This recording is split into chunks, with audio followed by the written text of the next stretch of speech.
Hi friends, இப்போ நம்ம சிந்து பைரவி பார்க்க போகிற சிந்து பைரவியில் நம்ம பைரவிக்கு இதுதான் சான்ஸ்னு சொல்லிட்டு நம்ம மகா இருக்காங்களே, அட மத கொண்ட மகா ஏன் இப்படி பண்ணுற அப்படிங்கமாச்சு. அதான் மாமியார்னாவே இப்படி ஆட்டி வைக்கிறதுல பெரிய ஆளாத்தான் இருப்பாங்க போல். அதாவது இவ சொன்னான்னு கேட்டு தானே ஆல்ரெடி போனீங்க, இப்போ மறுபடியும் லேபு டெஸ்ட்டுன்னு கொண்டு போய் இன்னும் ₹1,00,00,000 கொண்டு வந்து விட்டுருவான். மறுபடியும் திட்டுது. ரொம்ப டென்ஷன் பண்ணுற நீ நீ தாய் கிழவின்னு பார்க்க மாட்டேன், பேய் கிழவி நீ அப்படிங்கிற மாதிரி ஆயிடுச்சு. சரி, இப்படி சொல்லிக்கிட்டே இருக்கிறத பார்த்துட்டு சிந்து வேலை அமைதியாக இருக்க முடியலங்க. என் தங்கச்சியா திட்டுற அப்படிங்கிற மாதிரி ஆயிடுச்சு. சிந்து வந்து இன்னொரு பக்கம் கிளம்பி அவங்க வயலுக்கு போகிறேன்னு அவங்க ஒரு பக்கம் கிளம்பி போயிட்டாங்க. இங்கே ஆறுமுக அழுதுகிட்டு இருக்கிறத பார்த்த உடனே அம்மாவால் தாங்க முடியலங்க. உடனே மொத்த நகையையும் கொடுத்து நீ இதை கொண்டு போய் அடகு வச்சு எப்படியாவது உன் கடனை முட்டுருப்பா. அவ்வளோ பணம் வச்சிருக்கீங்க, அவ்வளோ நகை வச்சிருக்கீங்க, நகை வைக்கிற விலையில ஒரு பவுனே வாங்க முடியாமல் நாட்டில் 3/4 பேர் அல்லாடுறாங்க. இவங்க நகையாக வச்சிருக்காங்க போல. சரி விடுங்க, பரம்பரை நகை போல.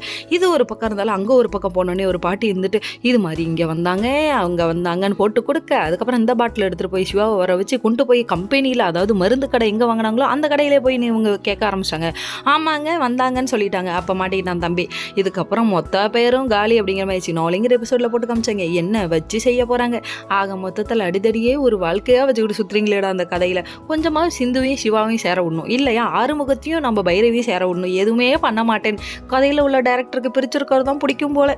அந்த மாதிரி ஆயிடுச்சுன்னா பார்த்து இன்னொரு பக்கம் நம்ம மகா ஒரு பக்கம் ஐயோ என்ன காட்டு கொடுத்துருவானோ, இவன் அடிக்கிற அடியை பார்த்தா அவன் என்ன காட்டு கொடுத்துட்டு தான் மறு வேலையை பார்ப்பான் போல அப்படிங்கிற மாதிரி ஆயிடுச்சு. இவங்க தெருன்னு முழிக்க ஒரு பக்கம் எசைக்கு என்ன போட்டு கொடுத்துருவானோ, போட்டு கொடுத்தா மொத்த பேரும் வெளியே போயிடுவோமே அப்படின்னு சொல்லிட்டு ஃபீல் பண்ண ஆரம்பிச்சிட்டாங்க.